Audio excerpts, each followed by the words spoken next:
Vote কাটাকাটির জন্যে আমরা রাজনীতি করি না, আমরা জয়ের জন্য লড়াই করছি এবং ব্যারাকপুরের মানুষ সেটা প্রমাণ করবে যে আমরা ওই সেটটা কংগ্রেস এবং আমাদের যে মিলিত শক্তি বা আমাদের মিলিত শক্তি ওখানে লড়াই করছে, আমরা জয়লাভ করব। রাজ্য এবং দেশের মানুষ অতিষ্ঠ হয়ে উঠেছে দুটো সরকারের শাসনে। কৃষক তার ন্যূনতম এমএসপি যেটা পাওয়ার কথা সেটা পাচ্ছেন না। এখানে ছাত্র যুবরা দিনের পর দিন মাতঙ্গিনী হাজরার মূর্তির নিচে, না হলে গান্ধী মূর্তির নিচে অবস্থান করছেন। পাশ করা শিক্ষকরা অবস্থান করছেন, কিন্তু তারা নিয়োগ হচ্ছে না। যারা নিয়োগ হচ্ছে তারা সব শুদ্ধ বাতিল হয়ে যাচ্ছে। অর্থাৎ এমন একটা অবস্থা তৈরি হয়েছে যে সরকারের ক্লাব চালানোর মুন্সিয়ানা নেই, তারা সরকার চালানোর দায়িত্ব নিয়েছে।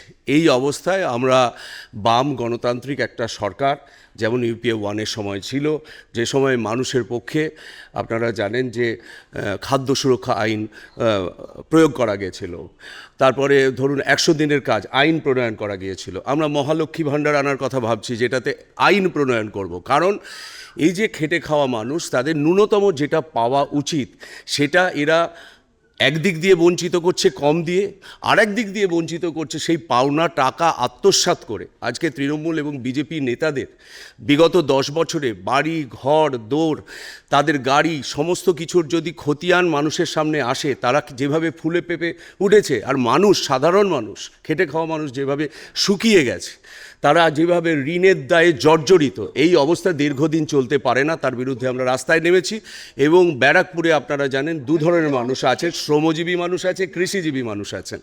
দুদিক থেকেই অভূতপূর্ব, এবং সংখ্যালঘুদের মধ্যে থেকে অবাঙালি যারা, তাদের মধ্য থেকে অভূতপূর্ব সাড়া পাচ্ছি। একদিকে অর্জুন সিং, যিনি গতবার এমপি হয়েছিলেন, তৃণমূল ছেড়ে বিজেপিতে গিয়ে এমপি হলেন, আবার তিনি তৃণমূলে আসলেন, আবার তিনি তৃণমূল টিকিট না পেয়ে বিজেপিতে গিয়ে টিকিট পেয়ে গিয়ে লড়াই করছেন।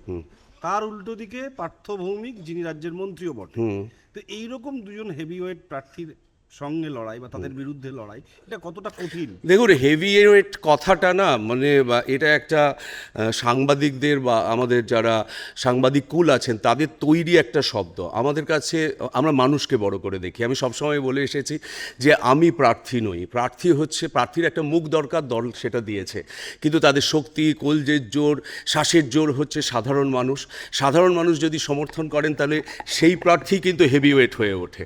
তো সেইখানে এই যে দুজন প্রার্থীর কথা বললেন, তারা জনবিচ্ছিন্ন, মানুষকে সুযোগ সুবিধে দেওয়ার বদলে ভোট চুরিতে তারা পারদর্শী। তো সেখানে যদি প্রশাসন এবং নির্বাচন কমিশন সঠিক ভোট করতে পারে, তাহলে সাধারণ মানুষ জিতবে, তাদের চাহিদা জিতবে এবং বামপন্থীরা আবার সংসদে ব্যারাকপুর থেকে যেতে পারবে। তৃণমূল কংগ্রেস ইতিমধ্যেই বলতে শুরু করেছে, কংগ্রেস এবং সিপিএম তারা তৃণমূলের ভোট কাটাকাটিতে ব্যস্ত রয়েছেন, যে কারণে তৃণমূলের রেজাল্ট খারাপ হতে পারে। তারা যদি একটু ভালো থাকতো তাহলে তৃণমূলের রেজাল্ট ভালো। এই যে ভোটারদের পৈতৃক সম্পত্তি ভাবা, আমি এটার বিরোধী। কারণ 2011 আগে তৃণমূলের ভোটের পার্সেন্টেজ কত ছিল? মানুষ অবস্থা দেখে, মানুষের লড়াইটা কী নিয়ে, মানুষের খাওয়ার কষ্ট, বেঁচে থাকার কষ্ট, ছাদ চুরি হয়ে যাচ্ছে, ত্রিপল চুরি হয়ে যাচ্ছে, রেশনের জিনিস চুরি হয়ে যাচ্ছে, আর ইয়াং যুবকরা, পরিযায়ী শ্রমিক কীভাবে রেলে কাটা পড়েছে আপনারা দেখেছেন তো করোনার সময়। মানুষ এই অবস্থাটার থেকে বেরোতে চাইছে, সেই জন্যে তারা তাদের মতো করে সিদ্ধান্ত নেবে। কারণ ভোট কাটাকাটির জন্যে আমরা রাজনীতি করি না, আমরা জয়ের জন্য লড়াই করছি এবং ব্যারাকপুরের মানুষ সেটা প্রমাণ করবে যে আমরা ওই সেটটা কংগ্রেস এবং আমাদের যে মিলিত শক্তি বা আমাদের মিলিত শক্তি ওখানে লড়াই করছে, আমরা জয়লাভ করব।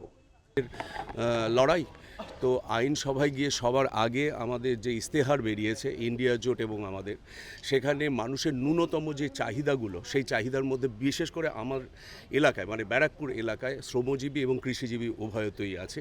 এবং দুটো বিল আপনি জানেন যে বর্দির বিল এবং মথুরা বিল শুকিয়ে গেছে, যেখানে চাষের কাজ আর হচ্ছে না, সংস্কারের কাজ, যাতে চাষিরা চাষি থাকে, তারা যাতে অসংগঠিত ক্ষেত্রে শ্রমিক না হয়ে যায়।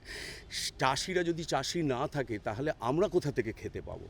এই জন্যে প্রথমত হচ্ছে শ্রমিক এবং কৃষকদের ন্যূনতম যে পাওনাগুলো সেগুলো আদায় করতে হবে আমাদের সংসদ থেকে।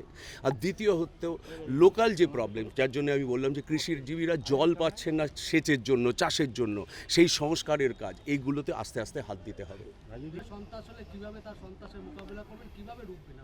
বুথে বুথে আমাদের কর্মীরা, তাদের যা মেজাজ, তারা এবং সাধারণ মানুষ, আপনি ভোটে আমার সাথে প্রচারে থেকেছেন কিনা দেখেছেন যে সাধারণ মানুষ যেভাবে বাড়ি থেকে বেরিয়ে এসে বলছে এবার আপনাদেরই চাই।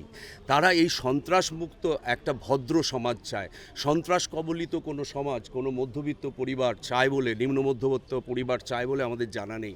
আমার মনে হয় আমাদের কর্মীরা তৈরি আছে আর বাকিটা মানুষ রুখে দেবে।